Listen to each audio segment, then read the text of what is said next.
On this edition of Inside Story, let's stress test the good news first.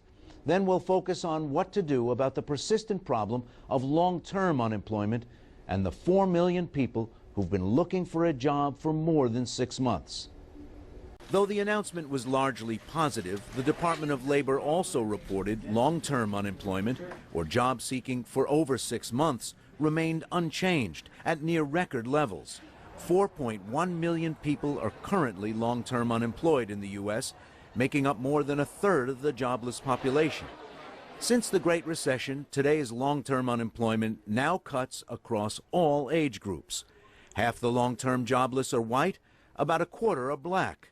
By education levels, 13% of the long-term jobless have a college degree, about a third have high school diplomas. For long-term job seekers, the chances of being called back for a job interview are discouraging. They're only half as likely to get a call back than those who are newly unemployed, the ultimate catch-22. And from New York, Nick Corcodilos, the host of AskTheHeadhunter.com and author of Fearless Job Hunting. Let me move on to Nick Corcodilos, because I'm sure you've heard stories of people like Miss Barrington Ward, a long-term white-collar professional, college-educated, 500, 1,000, 1,500 job applications. What's going on in the economy? Ray, I think it's more serious than the economy, and I think people don't really understand what's going on.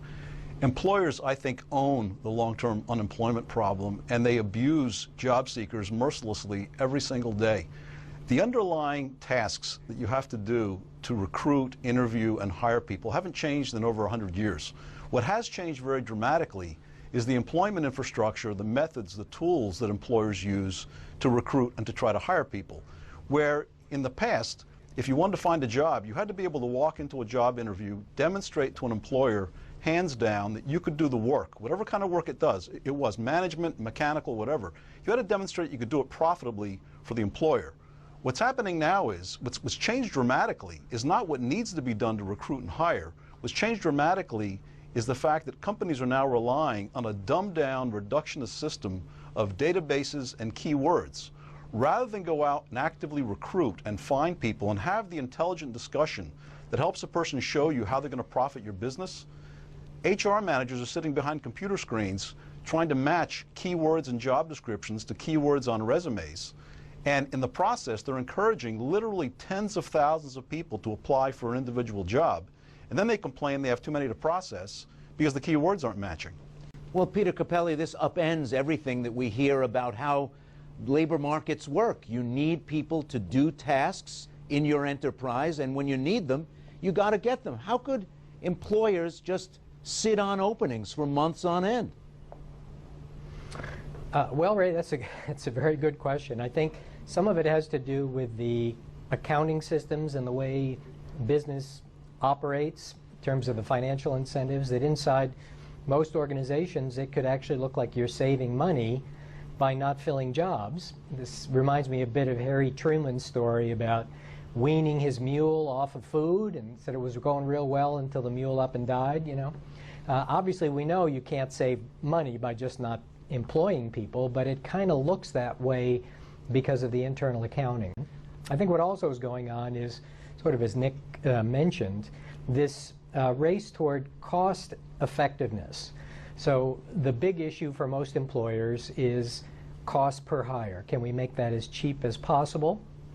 That's why companies have gotten rid of recruiters and replaced them with software to try to make the process cheaper. And then you just fall back on all these cheap methods, which is what Nick was describing.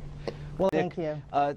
Unemployed, long-term unemployed people give you the sense, as we just heard from Jenna earlier, that no one's even looking at their application.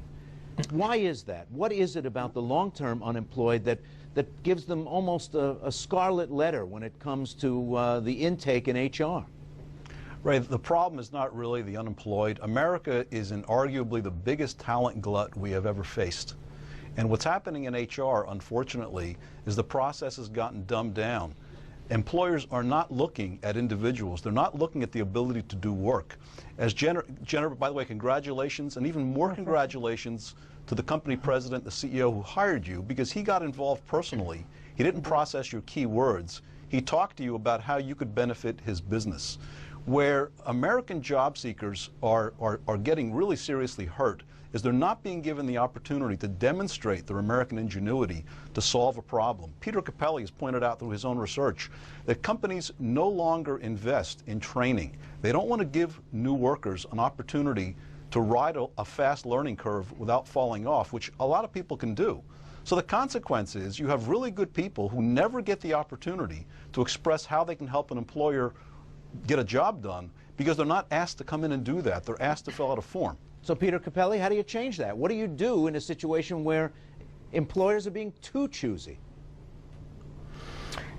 You know, I think it's worth just remembering employers are humans, and you know, employers can be very smart, but they're also not perfect, and they're not hyper-rational either.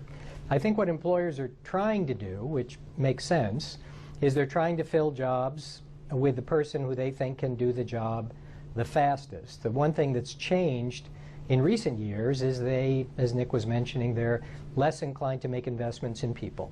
So they're trying to fill the job with somebody who doesn't need training and doesn't need experience.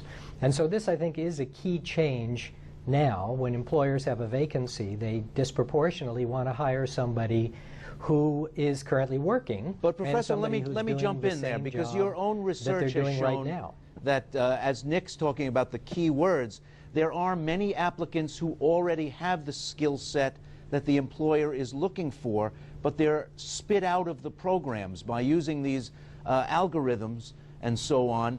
People who actually can do what you need don't even get a second look. How do you fix that? Well, I think their problem on the employer side is they're trying to figure out which person can most easily step in and do this job. So, you know, people have the skills, but the employer might say, well, when did you last use the skills? If you've been unemployed for a long time, maybe your skills got rusty. So I think for listeners, the big issue here is just to recognize that employers are not actively trying to hire people who are unemployed. They're trying to hire people who've already got some job someplace else and just move them across. So how do you fix that? Now, that's a great question. I think the best way to do it partly is to explain to employers, you know, if you're all chasing the same employed people, this isn't going to work very well. And that brings us to the end of this edition of Inside Story. Thanks for being with us.